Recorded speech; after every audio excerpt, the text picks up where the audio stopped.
Good morning, ladies and gentlemen, and welcome to Redacted Voices, a channel that gives you a bird's eye view into industrial repairs and installations. If this is the kind of content that interests you, please consider subscribing. Today I'm here in the shop and I brought a friend.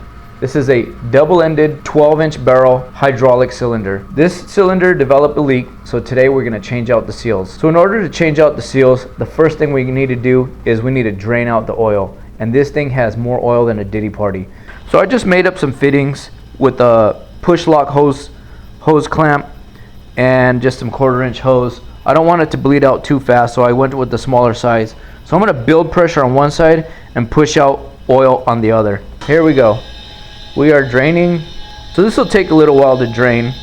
So I'll give you a little backstory on what happened to this cylinder. We had it installed when the machine was purchased about 16 years ago. So over its life, the seals just wore out from wear and tear, and it's come the day to where they get repaired. We ordered a new seal. These cylinders go for about $20,000. So we're going to take our time, be as careful as we can, and get everything changed out to the best of our ability. 20 minutes later.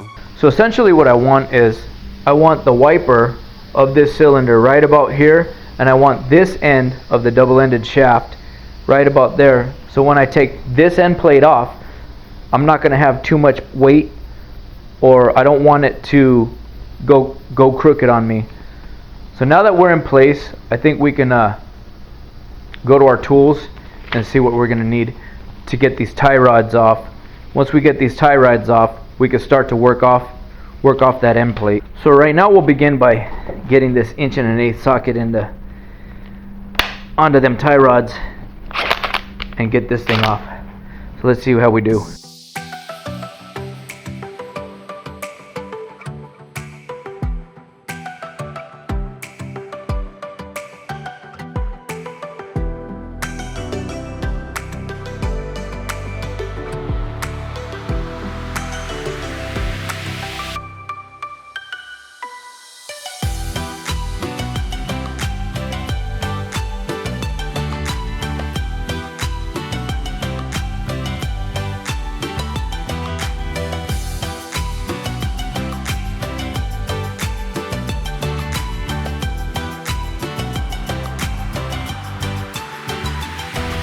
So this seal is what failed and what started to leak, and this is the reason why we had to change it. But this seal is also very old. It's been years and years and years on the machine. I think it extended its lifetime warranty. But we're going to change out these inner seals. So let me get my little pick, and we'll get this first seal out. Here we go. So there it is. That's the end seal. So the next one that we're going to want to get out, which is the packing seal. So let's get this packing seal out. But we also have to remember which direction it's in there, because these packing seals are directional. So as we can see, this packing seal has the opening and the lip on the bottom side. So I'm going to go ahead and install this one exact same way. So let me start to fit this guy back in. Hopefully everything goes good. So that guy just seated right into its groove and didn't really give me a hard time, so yeah, I can appreciate that. So now we'll get the next one. Now let's get this wiper in here. Nice. That kind of just went right in. So that's beautiful. So we have one more seal, which is going to be a 14. 14 is my tube seals. So we'll get the tube seal on here, but before we do that, we'll try to clean this edge up a little bit.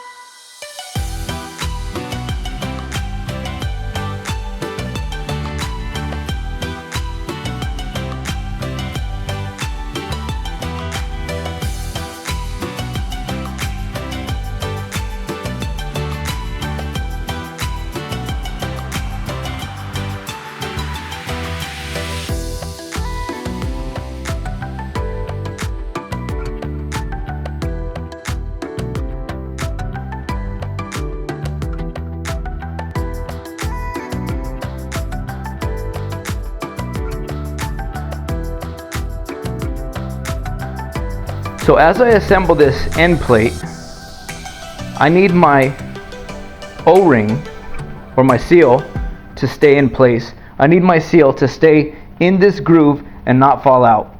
So that's very important. This is perhaps the most important part of the entire build. So what I need to do is I'm going to go ahead and pack this groove with grease so that it holds onto my seal and doesn't allow it to move or fall out.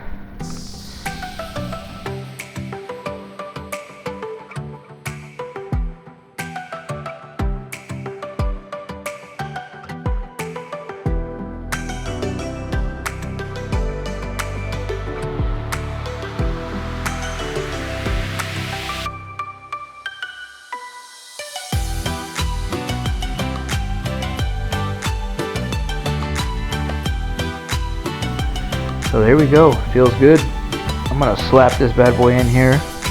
There we go.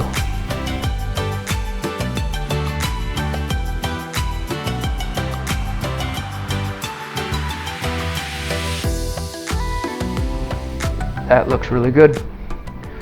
So I'm gonna go ahead and feed my tie rods into there. And I'm gonna get these bolts started.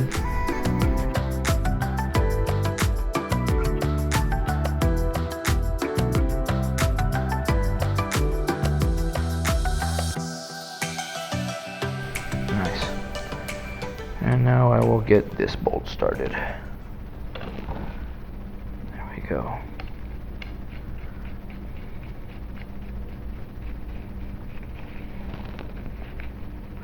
Okay, so I have tension on these two plates now. So I'm going to go ahead and push my cart back into position.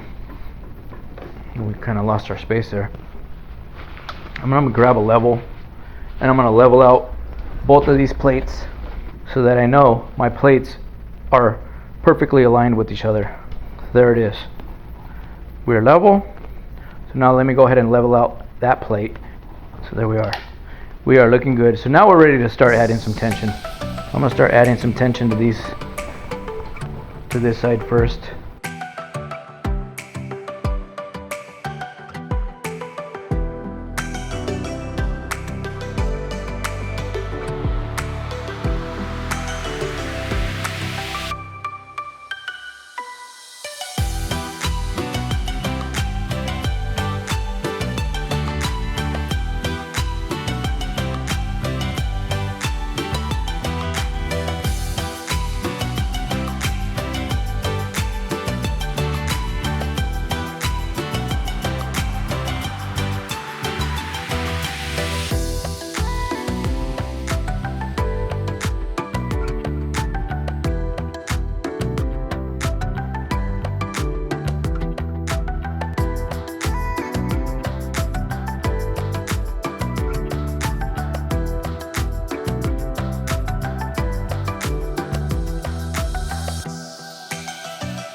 Now,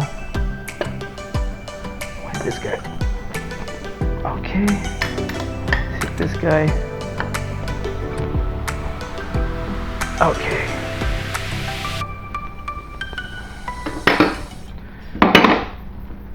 So now I'm going to get my torque wrench and I'm going to go ahead and set this guy to 95 foot-pounds. So let me go ahead and get my impact socket off my impact driver, and we're going to go ahead and set this tension. Okay, so this one has a little bit more of the tie rod end out, so I'm going to go ahead and tighten this side. So I'll set my adjustable wrench to lock this side down. There we go.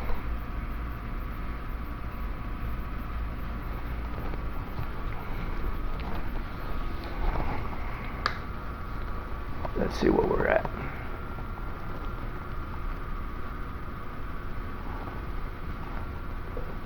Okay, so that's about 15.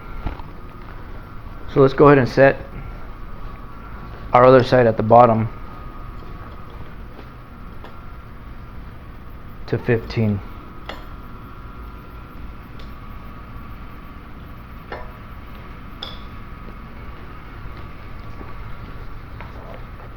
Actually, we'll lock this side since we need more. We need more of the tie rod end to stick out of this side.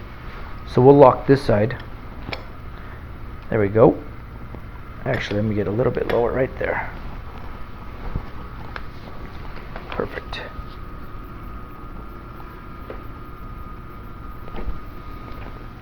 So what is that at? That's about 25. Okay. So we did this top one. We did this bottom one. So we can go ahead and do this top one. And we'll get that down to 15 to 20.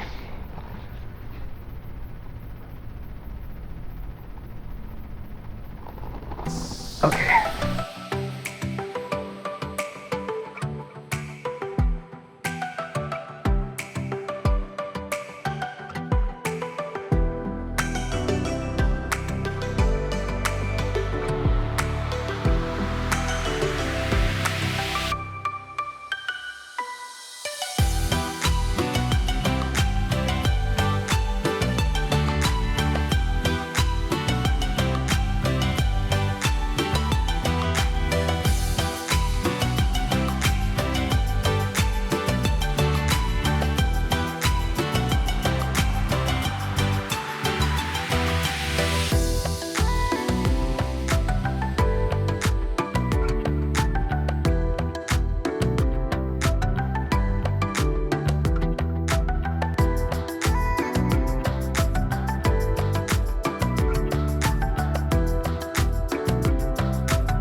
So now that we got all the tie rods torqued to 190 foot-pounds each, both sides, star pattern, we're going to go ahead and level it back out and make sure that our end plates are still level.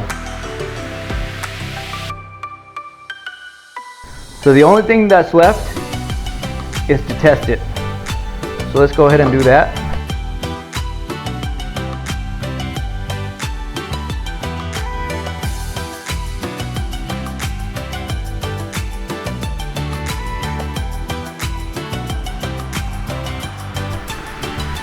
So this brings us to an end on this 12-inch diameter cylinder, double-ended cylinder. I'd say overall the rebuild was successful. We got our seals in, there's no damage, got everything torqued down. Everything went according to plan and there were really no hiccups. So if this is the kind of content that you like, I suggest subscribing, and I appreciate if you add out a like. Thank you so much.